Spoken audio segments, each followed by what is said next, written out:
Okay, so welcome back.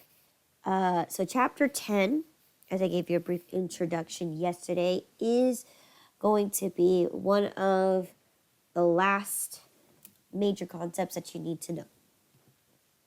So if you look at the home page, once again, we dealt with chapter 4, which is our vendors, and also chapter 8, which had to do with our inventory. We dealt with chapter 2 and 3, which dealt with our customers, right? And now we're going to deal with the very last section here, which has chapter 9, 10, and 11, right? We got to take a look at how time works. And now this time we're going to be having the most important part, one of the most important parts, which is if you have employees, how are you going to pay for them? Okay, as you can see, we have at the very bottom, enter time, pay employees, pay liabilities, right? Here we have the employee center.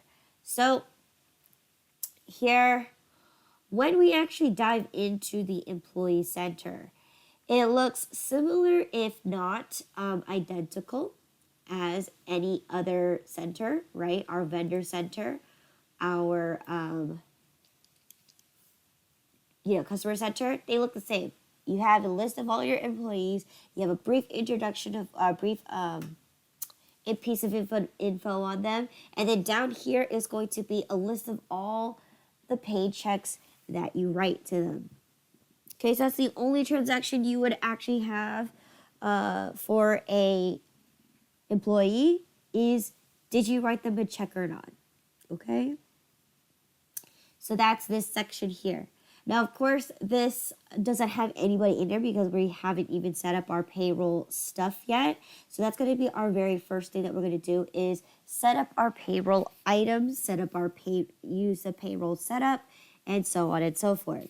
So the best way to look at this is to go ahead and go through the payroll setup. So just take a look here. Just notice this as well, because we haven't set up a payroll service yet either.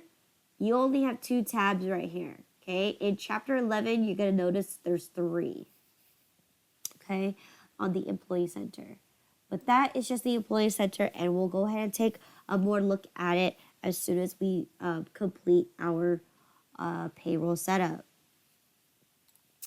So here in the book tells you a few things. But before even doing the payroll setup, here are the list, the 10 steps on what you need to do when you need to set up for your payroll. Okay, first you need to gather all the information, such as W-4s from your employees.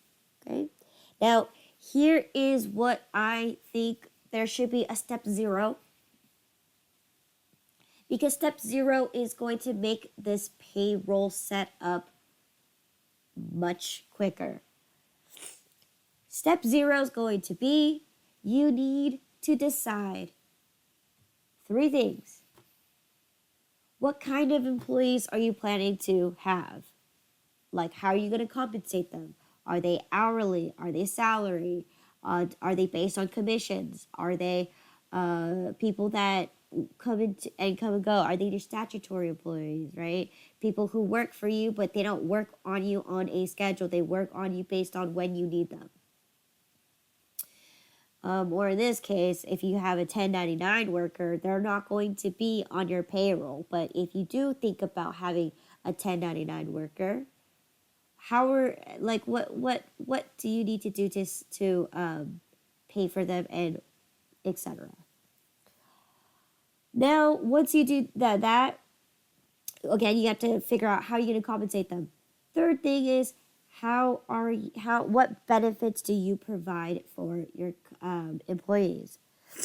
Because one of the things about employees is, if you want them to stay and to work in your company, you definitely want to try to offer some benefits, because That's what most long-term employees look for.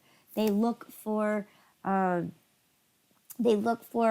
a company, protecting them, providing for them, anything that happens for them. They want to look into, can this company not only provide for me, but can they provide stuff for my family, right? So that's what most, and if not, or is this a good paying job? Can I go up in the corporate ladder? They call it the corporate ladder. Okay, can I move up in position? Is this a company that I can benefit from?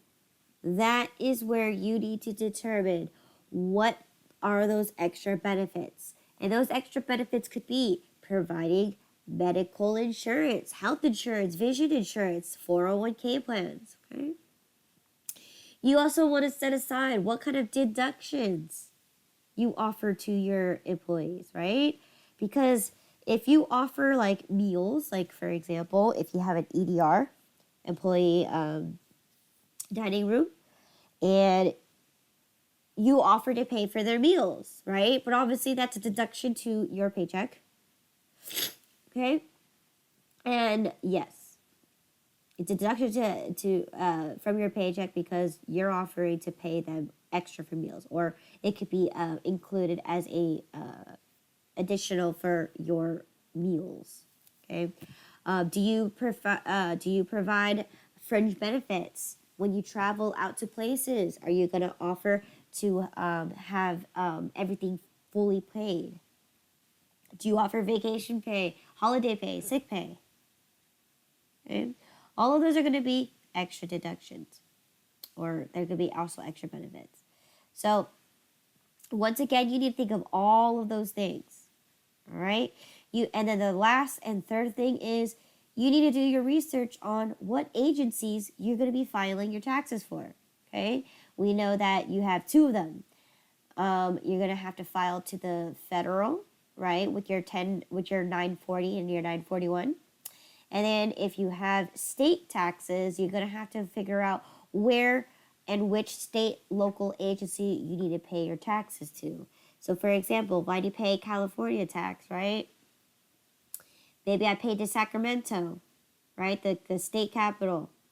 But if this location is in San Jose, right? I'm doing business in San Jose.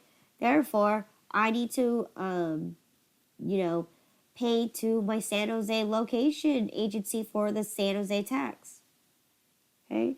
So you need to have all of those ready so that when you do your payroll setup, it goes through a lot quicker. Now, if you're sitting there contemplating what you want to pay your customers, pay your employees, you will be on this payroll setup for hours. Okay? Now, of course, this one kind of gives you a quick overview of what is to be expected. So once you have all those three things, right? How are you, what kind of employees you're going to have? How are you going to, what kind of benefits, deductions, and compensations you're going to pay them, and figure out what the taxes are. Then you can go ahead and come here and start your payroll setup. So again, you're going to go through all these 10 steps, and guess what? It's almost exactly like doing your Easy Step interview, except you're answering questions all about payroll. Okay? Now, before you can do that, you also have to set up your payroll accounts. So as we go over here, it's good that you have your accounts. So once again, I'm going to go to our chart of accounts, and all of these are going to be expenses. So let's take a look at expenses for payroll. Payroll expenses. Here we have payroll expenses. You have gross wages. You have payroll tax expenses, and you have employee benefits as well, and you have other compensations. Okay, so you need to set up these accounts before you can use the payroll setup.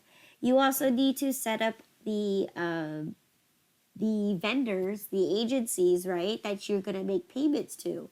So as you can see, you need to, for example, here's a good one. If you come here, one of the agencies that you pay is called the State Board of Equalization. You have to set that up all ahead of time, right? That's why you have to do your research first on what you're going to be doing and what agencies you're going to be paying. Okay.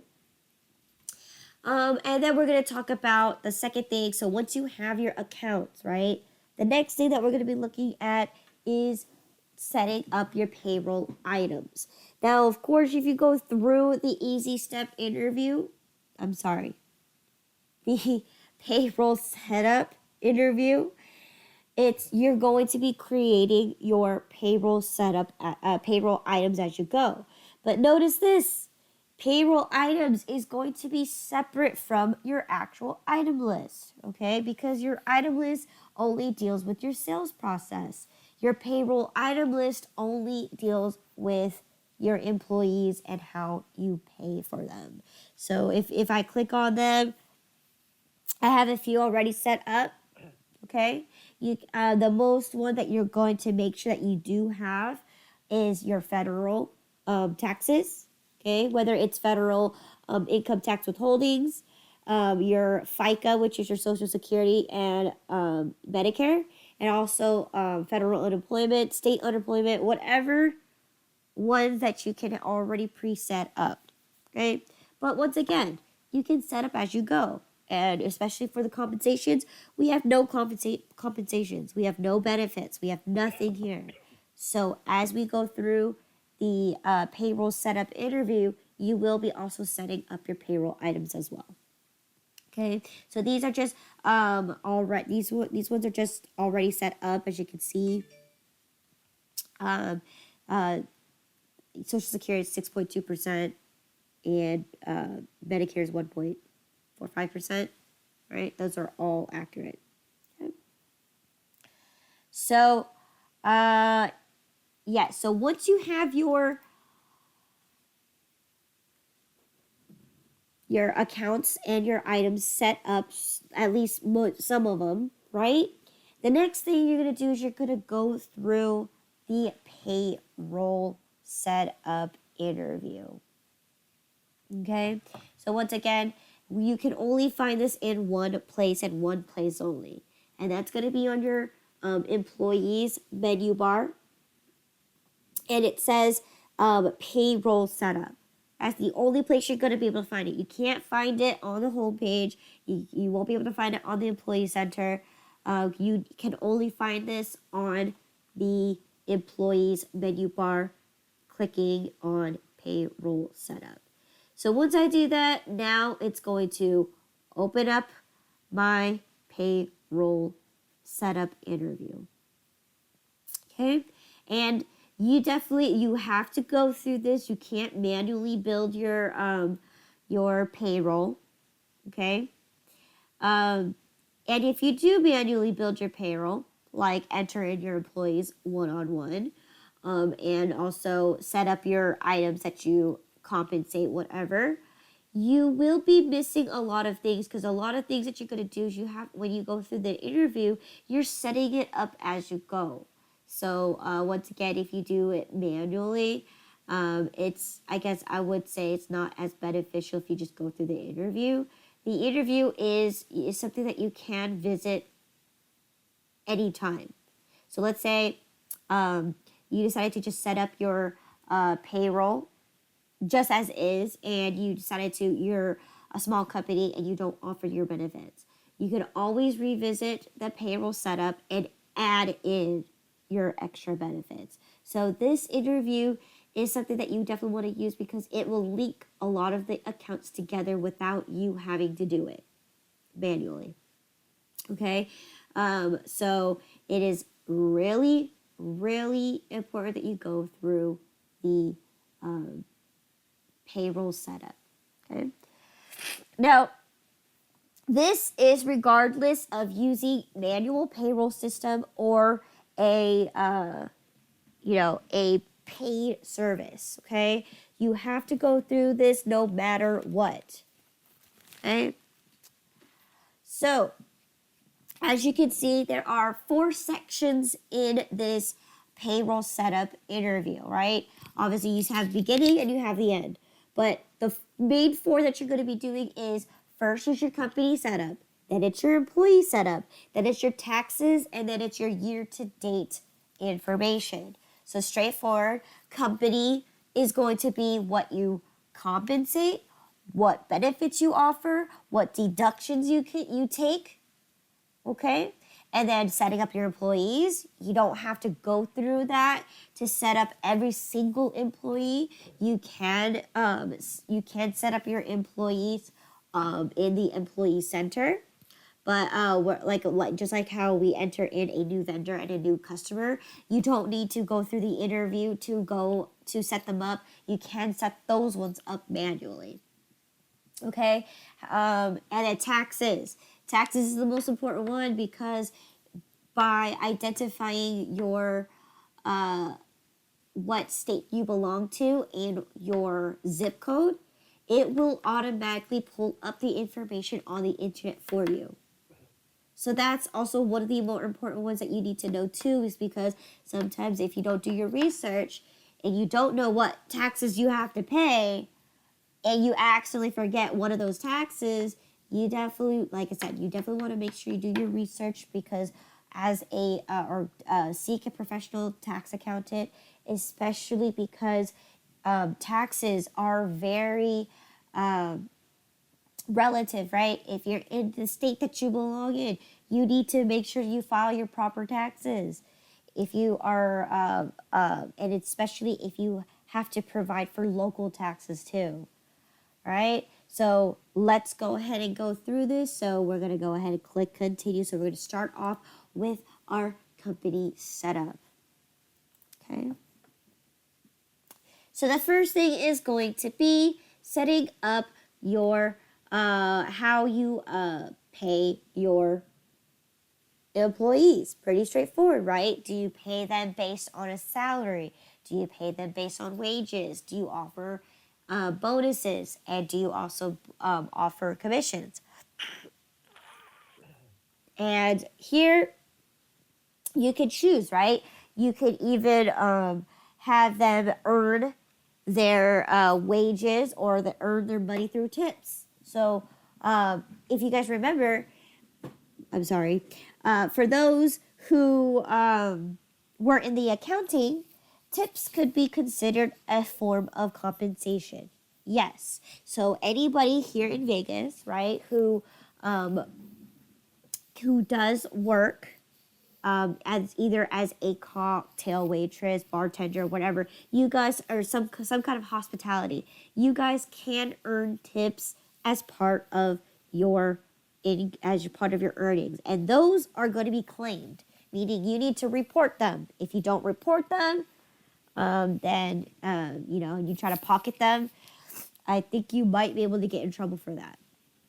You have to report your tips if you're going to be using it as part of your income or your earnings. So once again, you can choose between the list. You can even make up other ones. So such as if I wanted to, I can make up around, I don't know, another way you could compensate. But most cases, you would usually typically compensate by, an hourly wage, a salary, etc., etc. So here, the typical ones that you would normally see is salary or hourly wages. And yes, I allow, let's see, what is this? I also allow bonuses and maybe commissions, okay? But in this case, I'm just going to go ahead and just keep the 3. And I'm going to go ahead and click finish. So here on your window populates these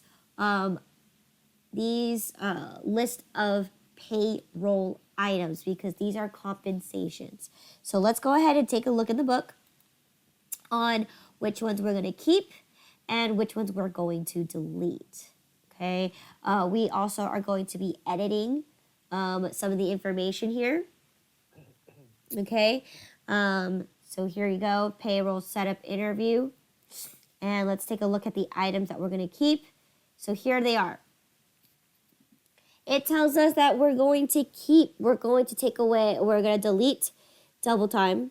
We're going to keep hourly. We're going to delete overtime. And we're going to keep salary. And we're going to keep bonus. Okay.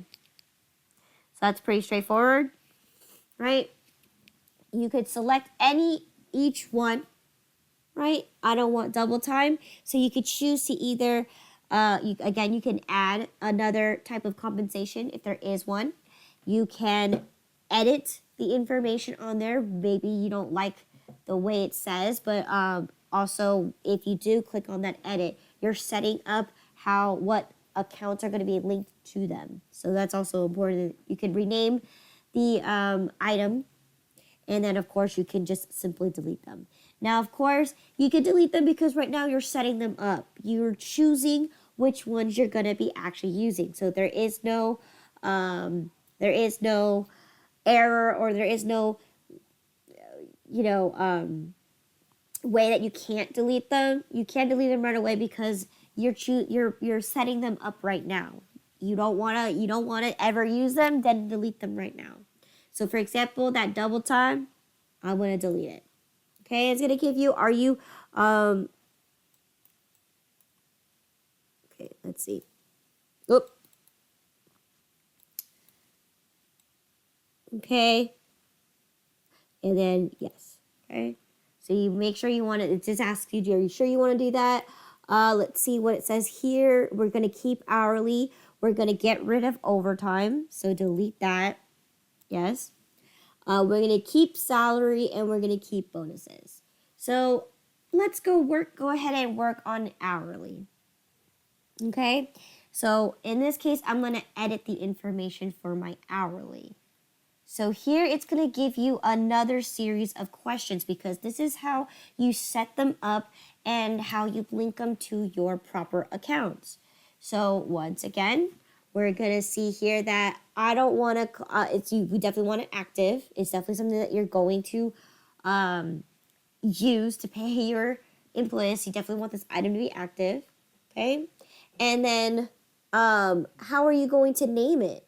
In this case, in the book, they want you to name it as hourly, right? As hourly regular, okay? Okay, and then, so that's what the payroll item is going to look like. That's the title that you're going to use. It's an hourly regular. Excuse me. And then down below, it says, well, what account are you going to be linking it? We know it's an expense, okay? And then we're going to go ahead and click on that. And in this case, it is going to be a payroll expense. So right now, it's under payroll expense. But I want it to be under a sub-account called payroll expense gross wages. So there it is, payroll expense gross wages. Okay. And then of course, I'm going to go ahead and click finish. So that's me linking the item and changing its name to go ahead and compensate. Okay. I'm going to go ahead and do the same thing to that one. Okay. No right clicking here to edit, okay? You have to go down to this bottom part and click on that edit window. Same thing for salary, right? We have salary regular. Okay. It is an active item and it's an expense item. And once again, we're going to change this to be payroll expense gross wages. Okay, and then we're going to click OK. And then last but not least, we have bonus. Let's go ahead and try to edit this one. So once again, we're leaving the title the way it is because bonuses are just bonuses, right? Once again, it's another payroll expense, but this time it is another gross wages, because in this section right here, we're saying what a employee can earn as a gross wage. Okay, it's not a tax that they have to pay. It is a gross wage. It's something that they can earn. Okay, and then finish. So now that we set that up, okay, we are now done with the compensation section of the payroll. Okay. All right, any questions? Yes, those things that you delete, like double time and a half and stuff like that, can you add them later if you need to? Absolutely. So once again, if you finish your whole entire thing, and let's say your company decides to revamp their payroll setup or payroll items, then yes, you can always come back and revisit the payroll setup interview. You can always go back to it and add it as much as you can. You can also add it when you go set up your payroll items manually. But the only downside there is that it's much harder to link and what do you call it? It's much harder to link because there's so much that is involved with that one item. Okay, but yes, you can always come back to the interview, add it once again, and change the compensation. So once again, let's say since my photography people, right? They are I can have them based on commissions, right? If you got this customer to buyers into our services, then you could take a 10% commissions. Okay, you could also enter in tips that, hey, since you are purely a service type of company, you're able to accept tips. Okay, so it just really depends. Again, if you do end up modifying as you go through your company, yes, you will be taking a look at obviously editing and adding more items to your payroll. Okay. All right, so the next section we have here is going to be looking at your benefits. Okay, so I'm going to go ahead and click continue. So we're good here. Okay. So again, once again, we're going to be looking at our benefits. Okay, so I'm going to go ahead and click continue. So here's the thing we're going to take a look at when the window pops up. Okay, here it is. What benefits do you offer? Okay, you can choose excuse me, this is Medicare, medical insurance, Medicare. You can offer medical insurance to your employees, right? In this case, it's selected that my company does not offer any benefits or any medical insurance. But in this case, you can. You can do this, and we do this, and then it's going to be health insurance, right? So in this case, we only provide health insurance. No dental, no vision. All of those are going to be extra, right? However, if you do have a specific insurance company that can provide all three, then go ahead and you offer it to your employees and go ahead and click on that. Okay. You could do, let's see, group term life. You could do life insurance. Okay. Health insurance, S Corp, let's see, other insurance. So if you do life insurance, you could also click life insurance, right? There's a lot of insurances out there that you can offer to your employees. You just have to do your research once again and make sure that you have the proper agencies that will help you provide it. So if you're going to provide health insurance, make sure that you have the medical insurance company that you're going to be that's going to provide your employees these medical insurance. Okay, so I selected that I do offer health insurance, and that's the only thing I'm going to offer. It's just that one, health insurance.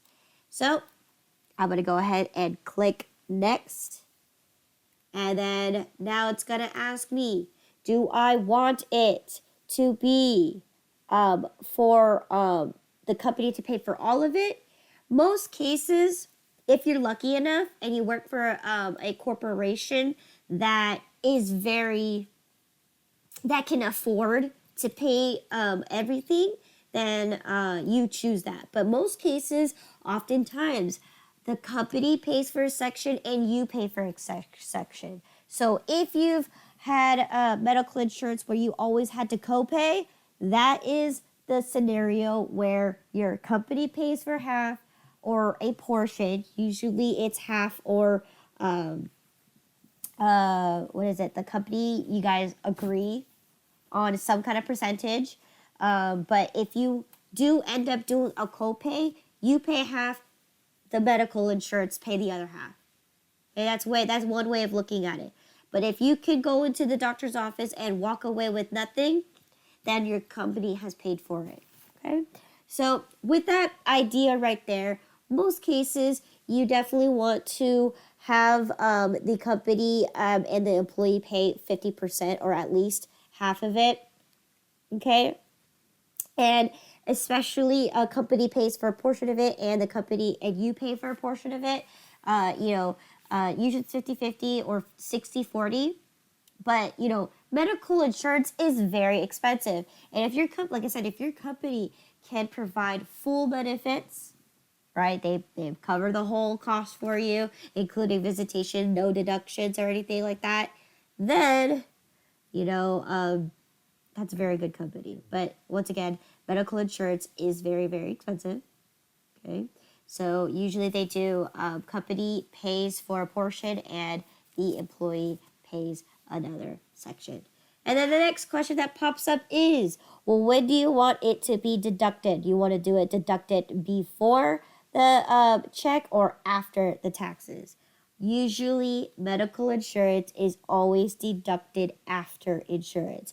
I rarely see medical insurance being taken before you get taxed. It's always after.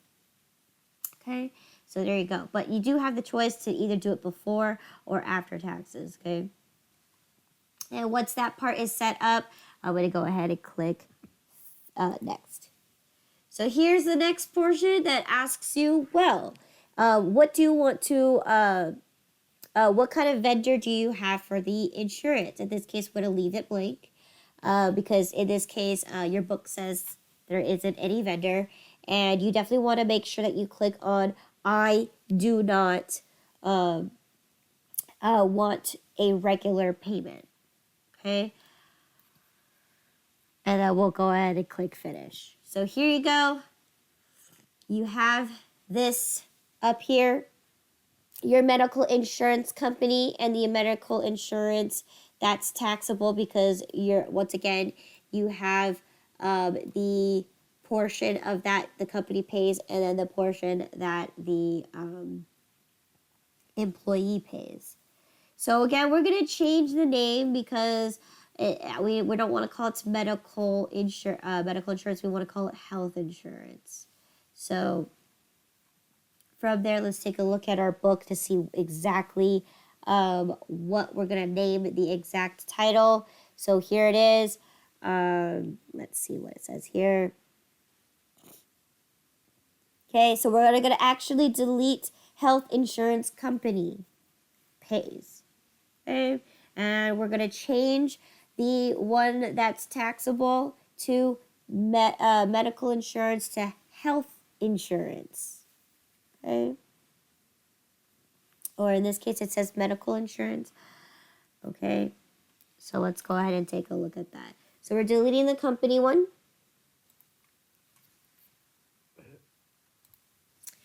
And yes, and we're going to edit this health insurance and call it medical insurance. So edit this, right? And we're going to name this medical insurance. Okay.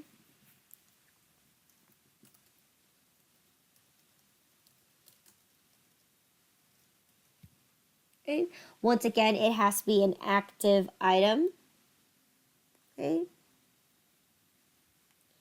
And then I'm going to click next. So now we're going to set up the actual item to its proper account. Once again, we're going to ignore this part because this part you don't fill in. You don't want to schedule any payment. And then you're going to set up, oh, wait, hold on, let me do that again. Okay, so this is going to be a liability. Okay, because once again, you owe the money to the insurance company. So let's go ahead and take a look at what we're going to be doing here. So we have to make sure that we have to set up the liability. Okay, we're going to change it to an expense. Okay.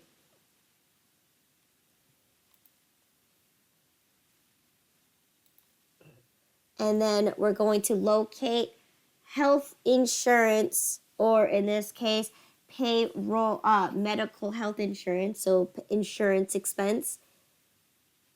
Okay, so we have to find that one. Insurance expense. Insurance expense. Insurance expense. Okay, we got insurance expense. Insurance expense, liability, health, there it is. Insurance expense, health expense. Insurance. Okay? Health insurance expense. There it is. Good. Thank you. All right. So that's how we set it up, because once again, you guys are having the employees pay as an expense for them to have health insurance. Okay? And then we're going to go ahead and click next. Then you're going to be asked this question: are we going to use standard taxes? Yes, we're going to use standard taxes. Okay. We're not going to use any specific or other uncommon taxes. We're going to use the regular taxes here. Okay. And then we click next. And then we have this window here where it says, well, how often are you going to have them? Okay. So you don't want to calculate. You don't want to calculate because it's not a percentage. It is going to be an actual flat rate or flat fee that you take away from your employees. So rate or amount. Should be 100. And then accrual limit. Okay, let's see.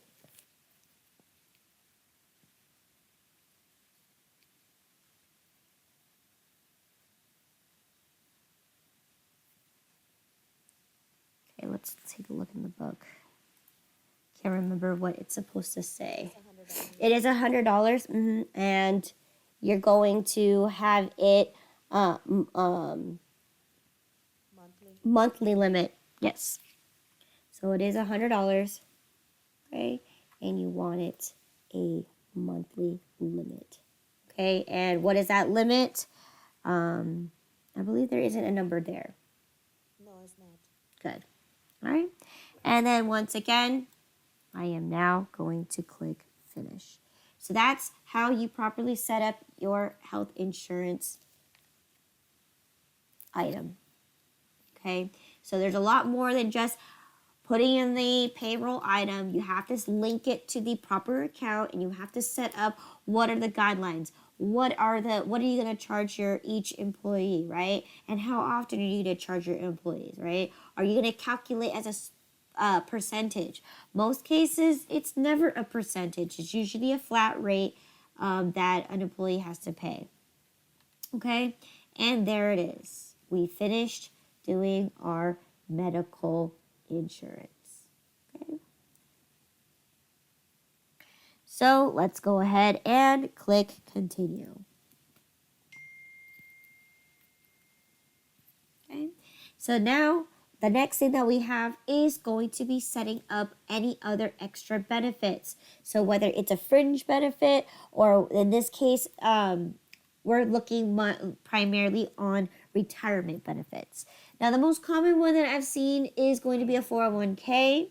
The other ones are kind of to me. I've never heard of a 40 a 403b. Never heard of that. And other ones here. Now you're gonna notice this too, that not many companies are actually they can provide all of this, but the more common one that you do see is a 401k plan. So it's up to you if you offer it or not. We do offer a 401k plan. Okay. You don't. I don't, correct me if I'm wrong, but I don't think many companies can offer an IRA. Usually that's an individual thing that you have to go and invest yourself, and you go buy that. A company doesn't really offer you an IRA, whether it's a Roth IRA or not. But yes, usually a company does not ever provide an IRA. The more common one I've seen so far is a 401k plan. But once again, you do your research, because if you're the company, you should go ahead and learn what these other retirement benefits are. If you're a corporation, you can offer your stock benefits, right? As a form of retirement. But in this case, I for surely am going to be using a 401k plan.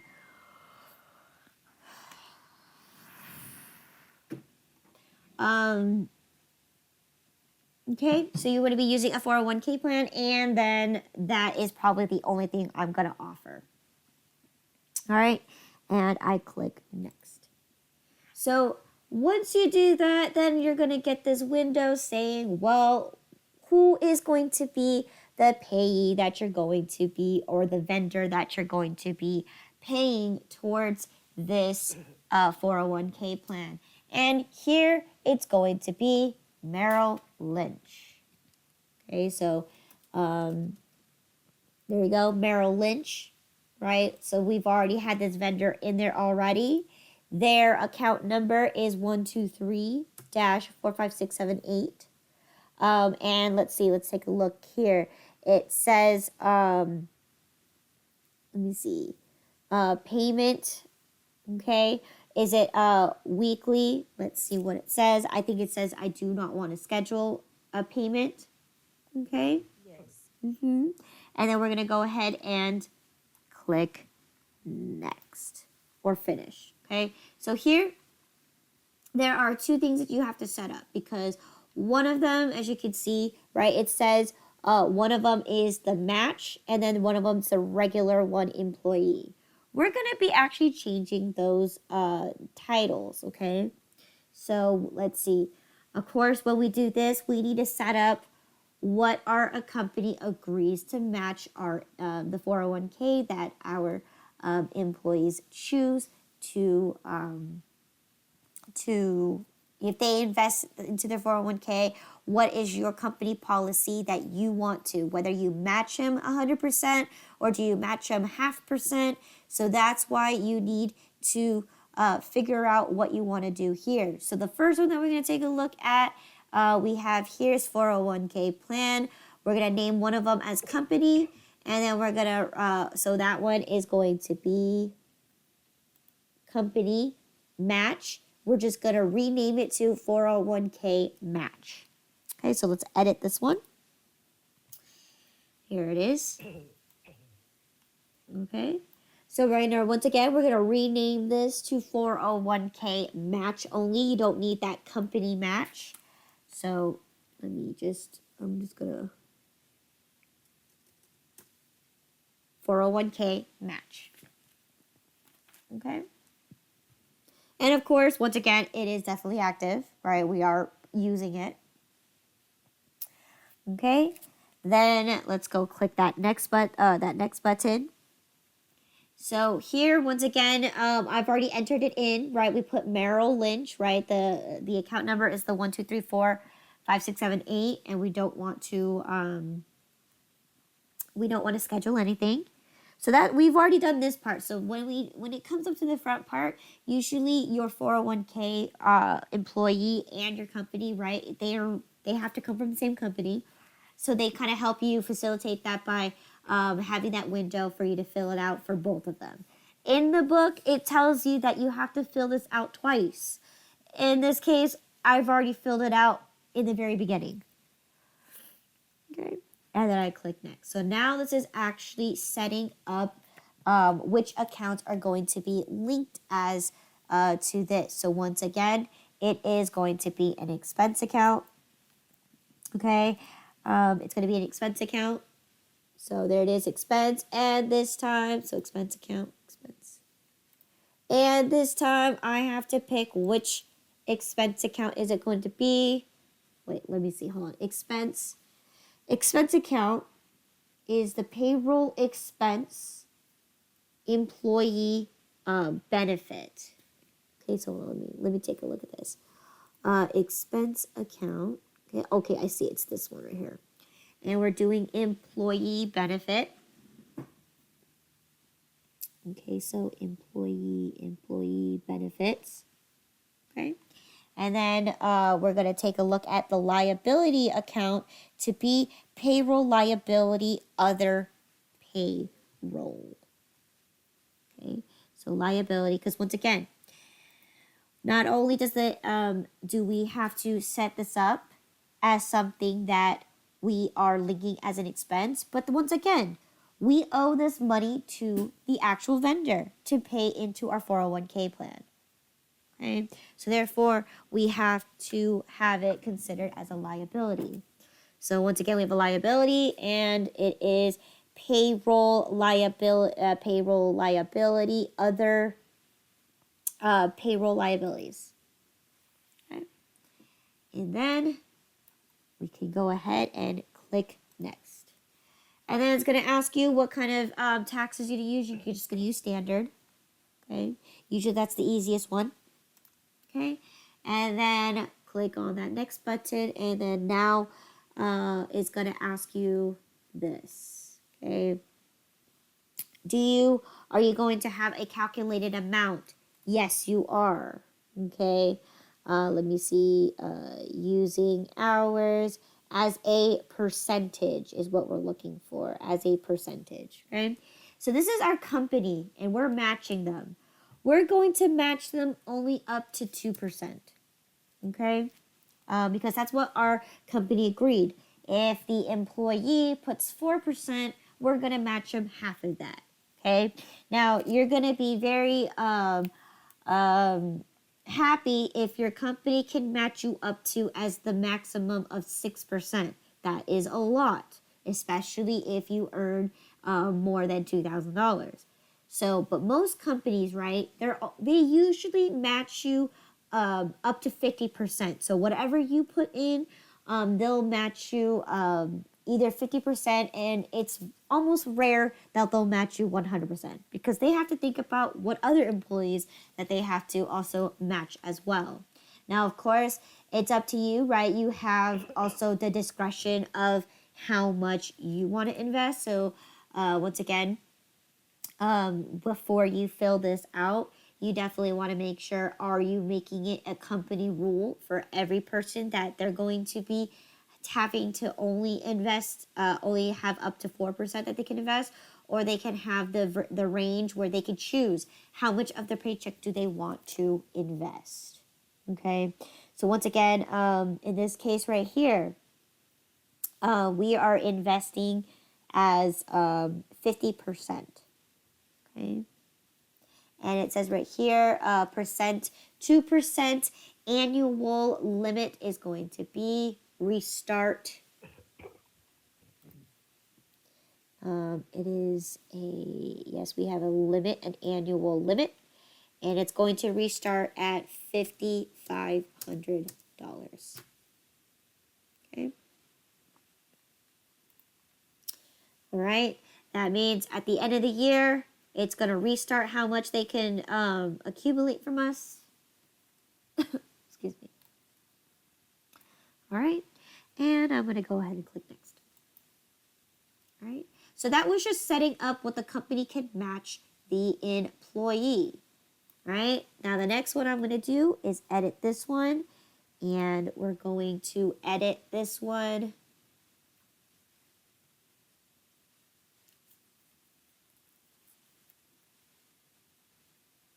Okay, and we're going to name this one, excuse me, as 401k deduction. Oh, wait, I'm hitting the wrong one. Let me go ahead and exit out of that one. We want to change this one, the employee one, to 401k deduction.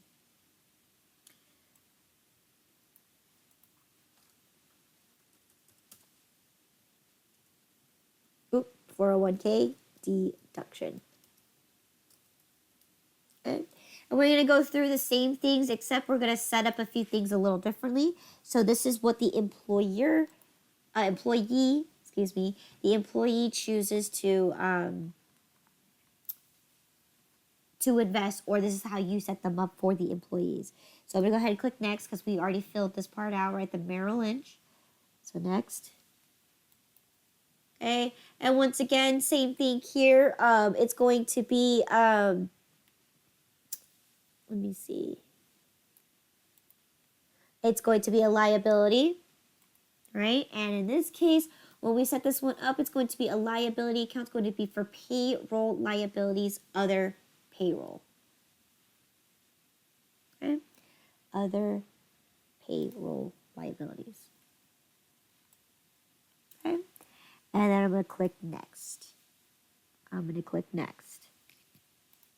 right, and once again, you want to use standard taxes.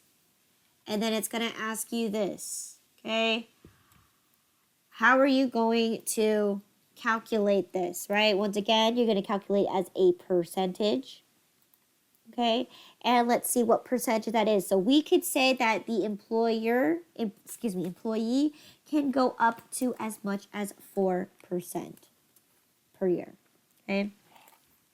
And of course, it's going to be as an accrual, annual. And their minimum or their maximum that restarts is going to be for the,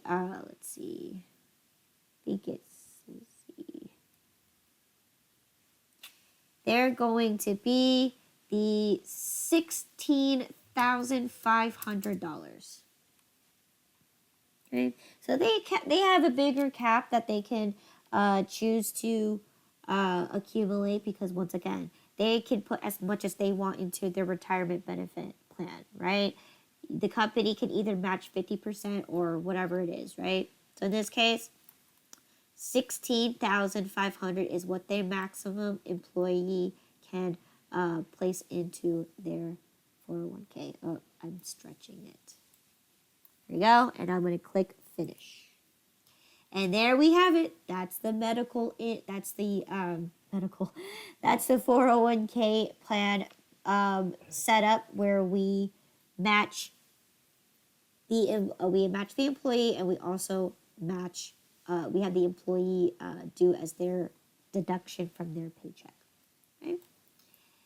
And then we can click continue. All right. Any questions so far for the 401k? So once again, as you can see, everything that you enter in as either a payroll item or a benefit. So we saw medical, and we got to take a look at 401k plans.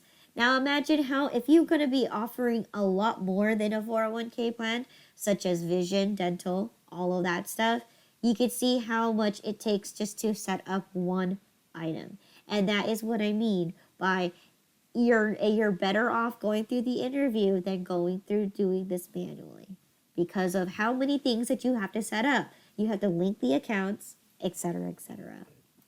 Okay? Any questions?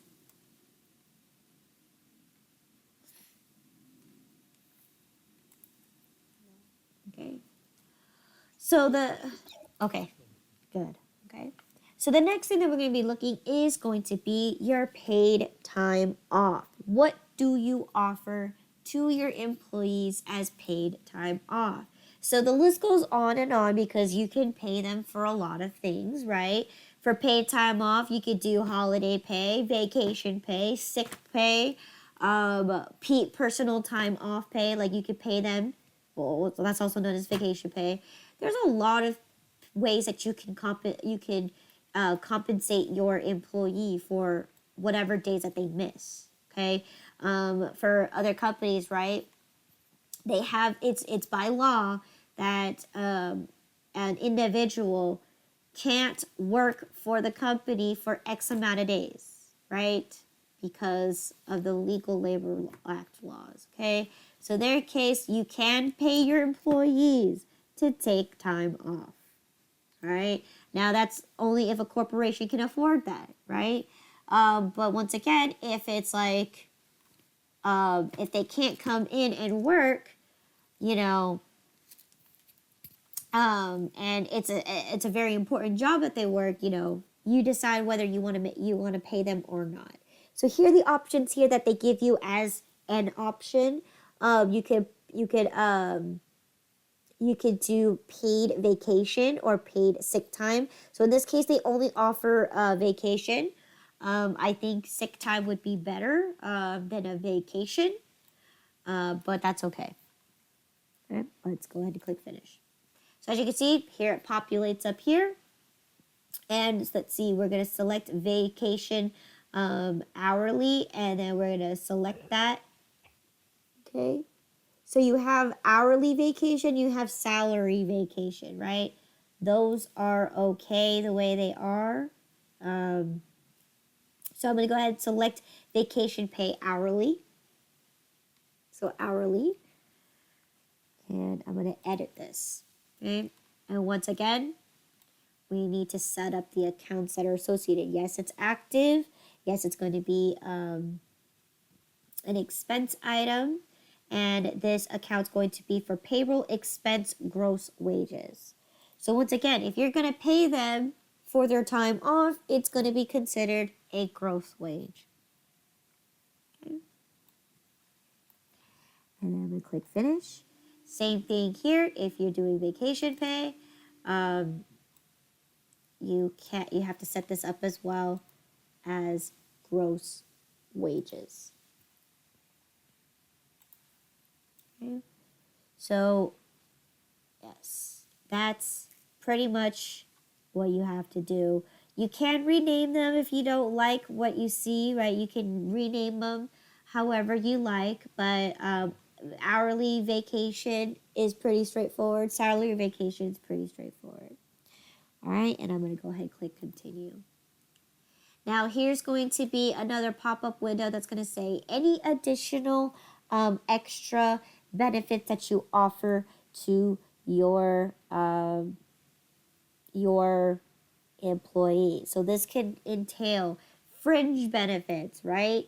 It can, as this list here gives you an example, you can have taxable fringe benefits. Once again, if you are with the company, right, and you get special offers for discounts, so such as maybe if you get AAA through your company, right, you could take a huge discount because of your corporation's paying for most of it, right? You could do a deduction, or you get an employee discount if you let's say you get an internet provider or a telephone provider, right? Those are going to be considered fringe benefits. And little did you know, you have to actually pay into it. Okay, they're not 100% free. However, because if you do have those types of fringe benefits, it could be like a small standard fee. So once again, when you are working for a corporation that offers fringe benefits, the partnerships that they offer you are extent that they can go beyond. Okay. Other things that you can do once again is you can have other benefits such as meals, right? If you pay for meals, or in other sense, right here, you could do cash advance. Okay, so once again, this is going to be what you guys decide as the company. If you offer these benefits, right? Do you offer a donation? If your company works for a foundation that donates to the foundation, you can offer the option for them to donate to that organization. Okay, it's up to you what you want to do as a company, but if you don't have any other benefits, then you can go ahead and finish this off and proceed to the very next step window, which is going to be setting up your employees. Okay. Any questions in regards to all the payroll items that we set up? So we got to take a look at all the compensations, setting up a few benefits, and then of course looking at any other benefits or deductions that you can take on on their paycheck. Any questions?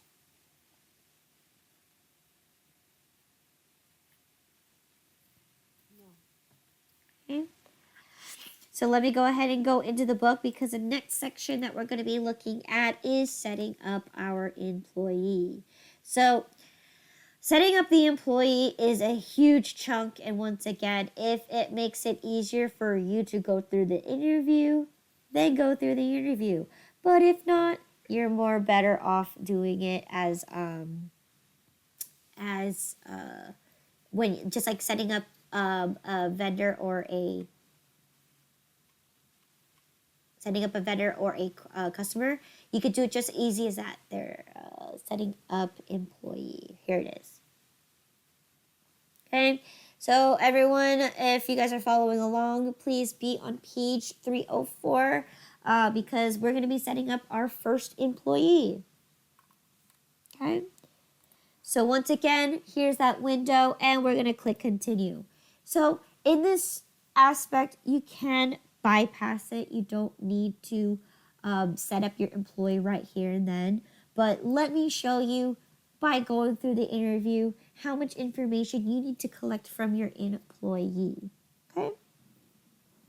First things first is you need to also get their W-4 form. So by doing that, like if you need to collect all their information, such as an application of their full legal name, a copy of their birth certificate, social security card, whatever it is that is a means that you're going to validate that, one, they're a U.S. citizen. If they're not, your options are, do they have a work visa? Other than that, do they have a green card? Things like that. You have to have some kind of form of identification. So your driver's license, the birth certificate, so that you can see if they're naturally born here. Other than that, a passport usually has is another form of identification.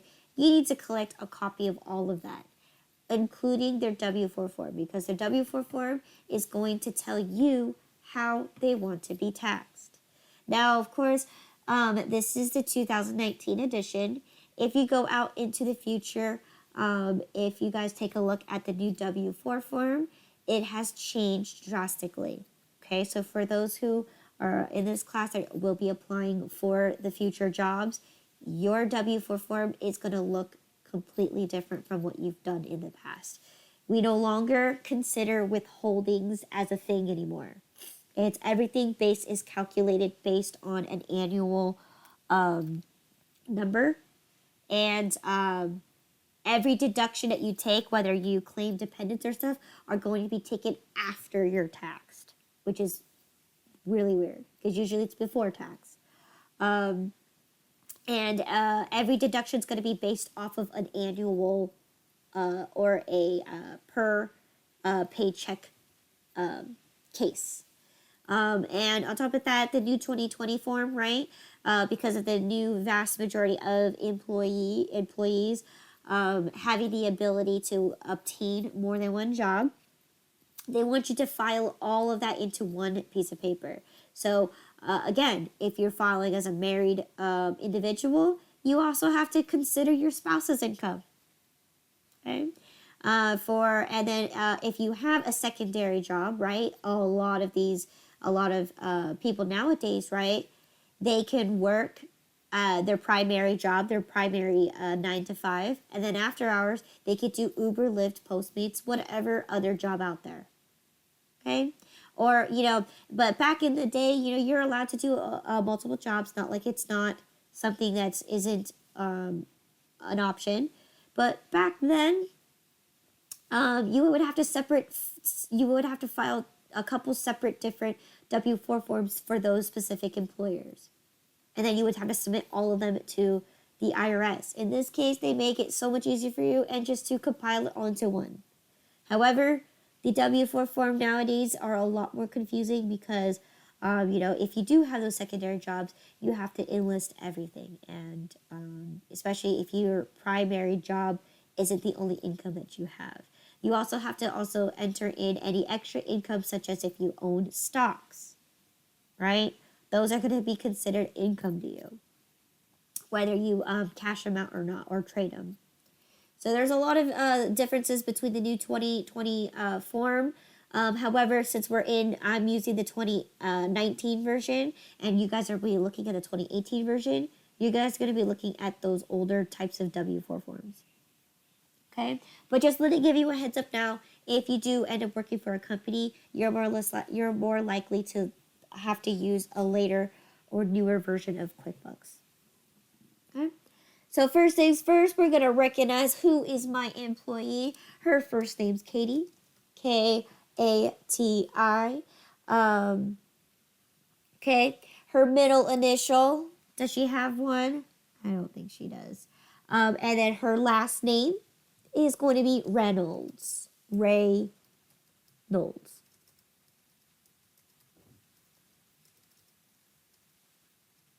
Okay. Let me see. Does she have a print name on paycheck? So this is where you're going to have to make sure that this matches the person's, because, for example, if Katie is her nickname, and on her driver's license or her actual social security card, birth certificate, whatever it is, if it's actually Caitlin, you're going to have to put that as the actual legitimate name that's going to be on the actual check.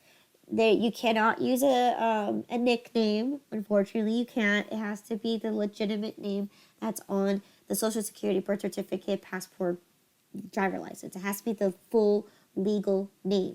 So make sure that you are aware of that. In this case,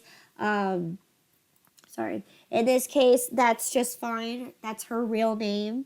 It's not Caitlin or anything like that, but you definitely want to double check this, because if you don't, the check's not going to be valid because the name isn't matching the actual legal name of the person.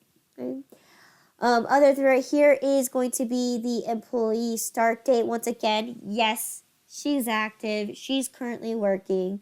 Okay, yes, she's active. Okay. Other thing is going to be contact information. So let's start with her home address. Okay.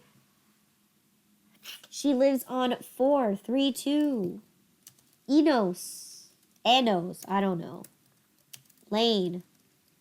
Okay. City, Danville.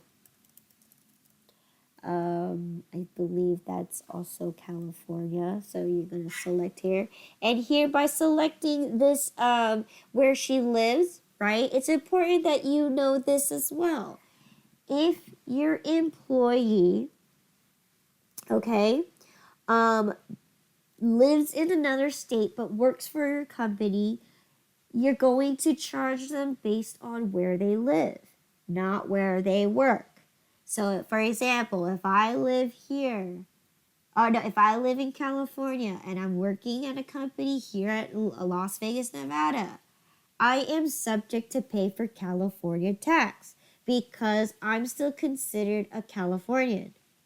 Okay? So you have to really consider the address that the person enters in, because it's going to determine what kind of taxes they're subject to pay. So yes, a person can work out of state. And if that's the case, you need to charge them, you need to tax them based on the state that they reside in, not the state that they work in.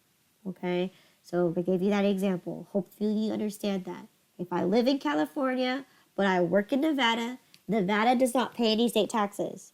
So, but because I live in California and I just work in Nevada out of state, I travel here and there back and forth, then therefore I still get subject to have to pay for California tax because it's based on where you reside. So once again, I've recognized that this person is residing in California. Zip code is it 94501. Okay. And let's see what it says right here. Required fields. Okay, we're done with this section here. Okay, and I'm gonna click next. Okay, now we're gonna be answering questions. Okay, so once again, what kind of employee is she? Right, she's a regular employee. Right, we're gonna employ her as a regular employee. Right, you can have specific sections like once again we talked about statutory employees in accounting. All right. So statutory employees, right, are people who are on your payroll, but they don't have to come in on a scheduled time, right? They're not a regular 9 to 5 Monday through Friday. They are only scheduled on when you need them. Okay. So, but again, if you're interested in this, you can find more information at the irs.gov. Publication 15 to tell you what your list of employees you have. So anybody that's going to be on your payroll is usually going to be a common law, which is your regular employees, or your statutory employees. Okay? In this case, she's a regular employee. And then, Agaris, are you going to go ahead and fill in their social security number? So I think this was 333. Oops. 22. 4321. Okay. Of course, once again, because we're using a fake business, right? You definitely don't want this to be shared with anybody else. All right, and then here says hire date. So, hire date is as of I believe she is 41, April 2008. Oops, 2008. All right. Release date, obviously she's working with us. Okay. That you shouldn't pre-plan their termination date, but definitely leave this blank. Birth date. Okay, the most important thing about a birth date is to just determine one thing and one thing only. Are they of legal age to work? Okay, this isn't so that you get to know when their birthday is and celebrate their birthday. It's to make sure that you understand that they are legally of age to work. So I believe it's January 1st, 31, Yeah, 31st and then 1972. Perfect. Okay, gender. Once again, we live in a new age now, so it's up to you if you want to fill this in. If the employee is comfortable with you filling this in, of course, this is QuickBooks, so it's pretty straightforward. It's black and white. You either have female or male. Okay, but again, you are not obligated to fill this in if your employee is uncomfortable on filling this piece of information in. But in this case, we already know she's going to be a female. She recognizes it's a female, so she's okay. So we have that as that part there. So you can leave it blank if your employee does not feel comfortable disclosing that information. Okay. And then we can go ahead and click next. So here is going to be how often are we going to make a payment to her. So because she's going to be a salary-based person, right, we're going to pay her bi-monthly, okay? Or I believe it's called semi-monthly. So so there's only 2 paychecks per month, okay? So here it is, semi-monthly.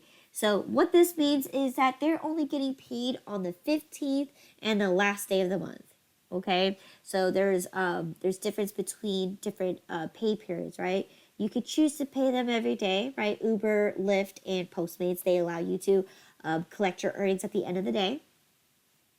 Or you could be paid on a weekly basis, right? A bi-weekly is the more common one, right? You see a lot of people get their money after working for 2 weeks, and they get a paycheck.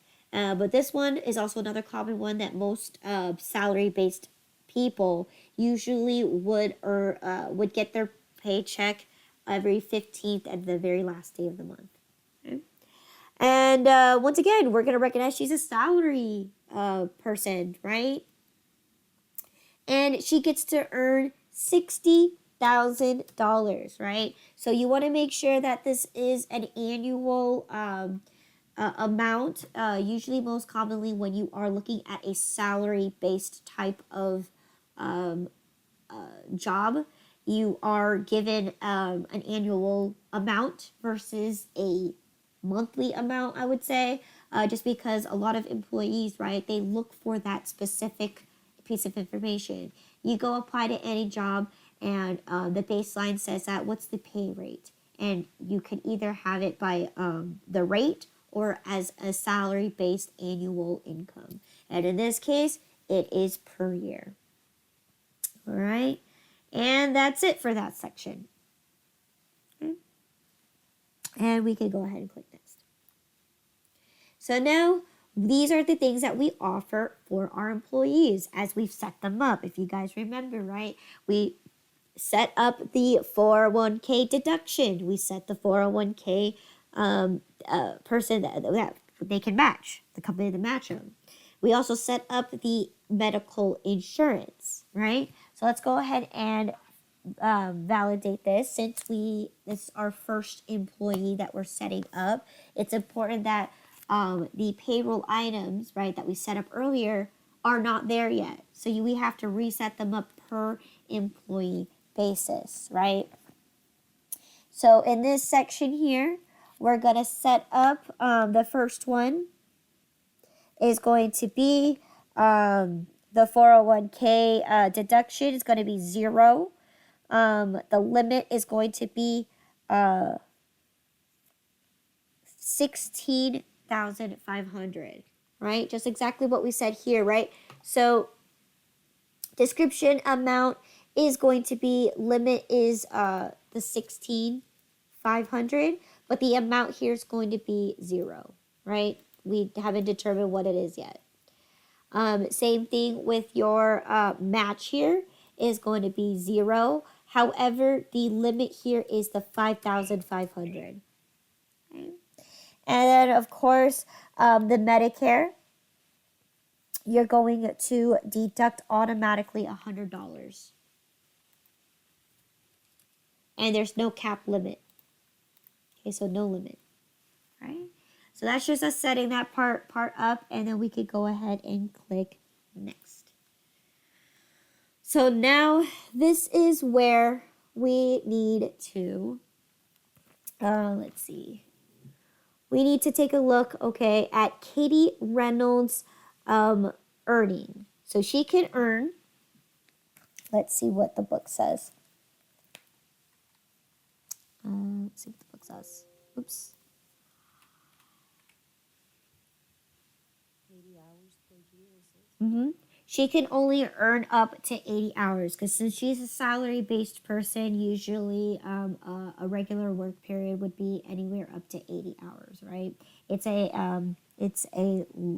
federal legal law, and if they work more than 80 hours, they have to be compensated for overtime or double time, okay? So once again, 80 hours, again, it's not per year. It is per paycheck. Okay. All right. And then let's see what it says here.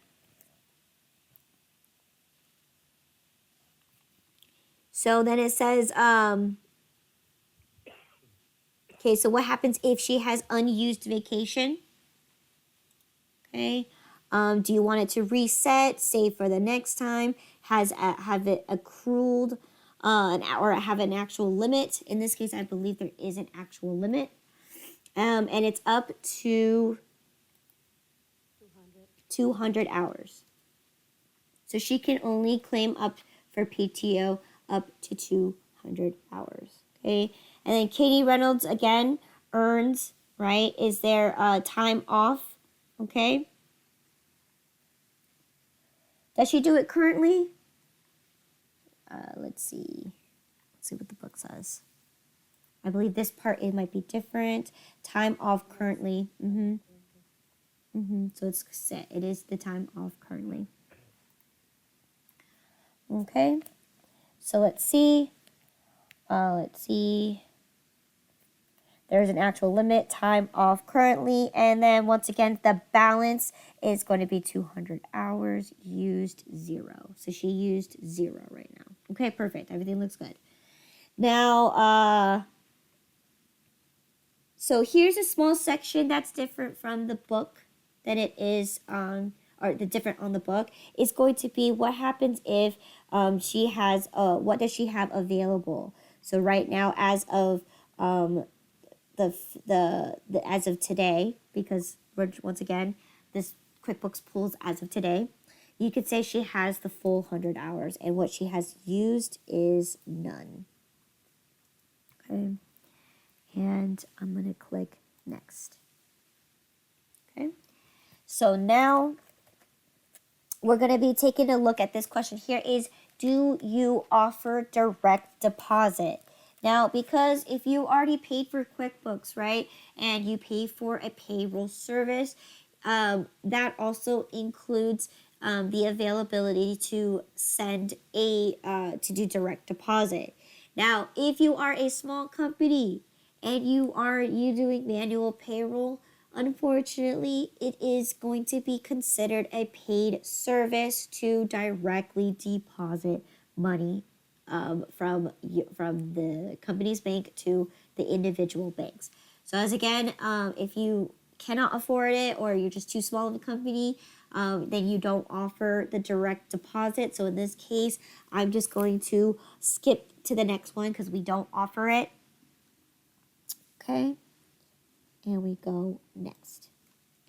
So once we skip that part there, we are now going to take a look at Katie's W-4 form. So let me see if we're good on time. Okay, we're good on time.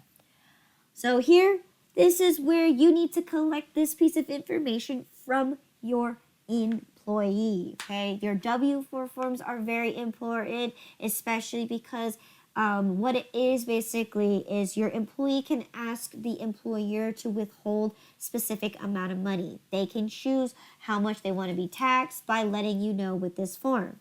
Now, if you submit it, right, and if you don't submit one to your employer can tax you at the highest percentage with 0 withholdings. So they're going to assume you're single, you have no withholdings, and you're going to be taxed at the highest percentage. Okay? Where here, if you give your employer information such as you're married, all right, you get more money if you're married. You get to keep more money. And if you have children, that's also more money for you that you get to pocket per paycheck. So once again, you definitely want to make sure that you have the employees submit to you a W-4 form, because if you don't, then you have to hold them the tax that they are going to be subject for. So once again, here we're going to take a look at the very first withholding, which is going to be the California unemployment. So once again, here it is, California. It's already selected. So this is what I'm trying to say. QuickBooks, they already recognize that Miss Katie Reynolds lives in California. So therefore, she's subject to pay for California unemployment or California state tax. So once again, then it says, was she working for you in 2021? Check Katie. Yes, right. Yes, she has been working for us since 2021. So we're gonna click next. Okay. Then it says here, okay, that we have to select one. Okay. California again. Okay, we do have to California again. California again. Boom. There you go. All right. So we have California unemployment, and we have California disability. Okay. All right. Once we click next. Okay. Next. All right. Now we have to fill in all the information that Katie's W-4 form entails, right? So usually you'll have the status, right? If she claims any withholdings, etc., and you have to do this for both the federal and the state, okay? So in this case, right here, is going to be filing status. She's going to be filing as married, okay? Any allowances? So I believe she has 2. Yes. Okay. And then, of course, any extra deductions or any withholdings, she has 0. Okay. Other things that you want to also ensure is that, let me see. Are they a non-resident or an alien? Again, this is going to be not applicable. So you can leave that the way it is, non-applicable. And then once again, is she considered a higher act of extension? So once again, if they are legally working, like if they have a green card or a working visa, then that will apply to them. But if they don't, then it doesn't matter.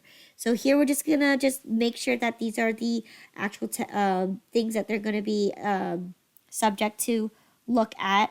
And I'm just gonna go ahead and click next. Okay. Once again, you also have to file for the California as well. So once again, she's filing as married. She's holding 2 withholdings and 0 extra deductions. Let me see, estimated deductions. She doesn't have any.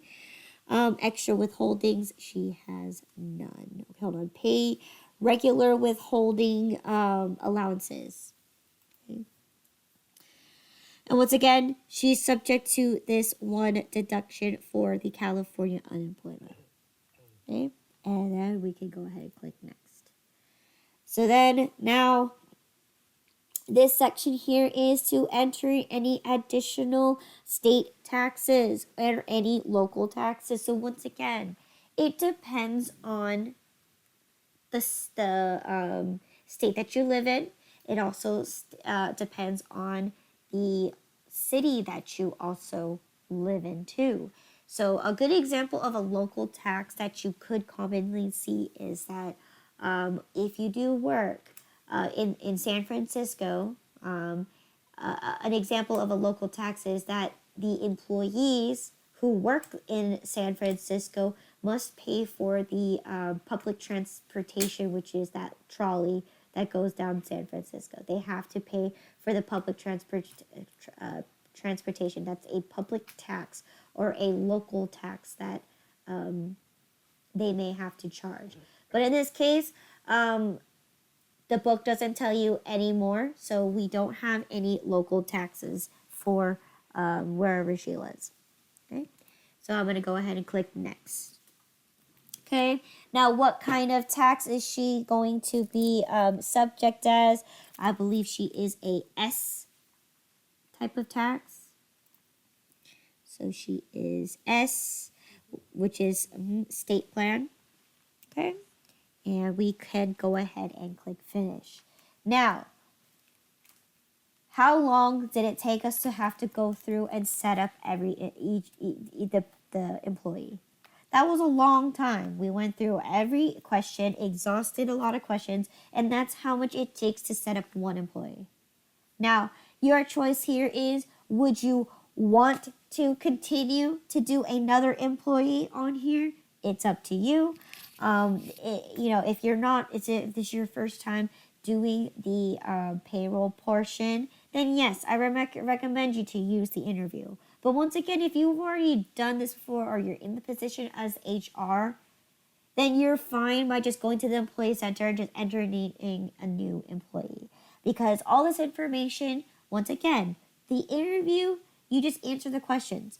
But you're able to answer those same exact questions by filling out a form, right? Exactly similar to your customers and your vendors, right? You tap on the vendor center or the employee center, you click on new employee, you're going to look at all those sections and you're going to answer them one at a time. So here, just makes it a little easier for you so you can kind of see what information you need to collect from your employee. Okay? All right, any questions here? No, it's a long process and you have to do it for every employee, right? So you don't have to go through the interview with every single employee, but yes, you do need to collect all of that information per employee. Yes. So like I said, it is, yes, having employees is not an easy job.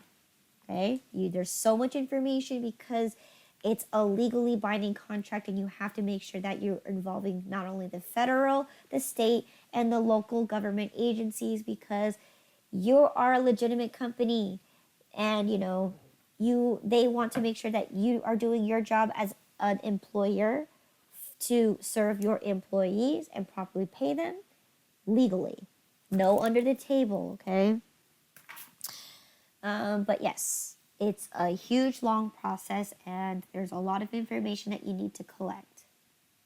Okay? So, any other questions? Okay?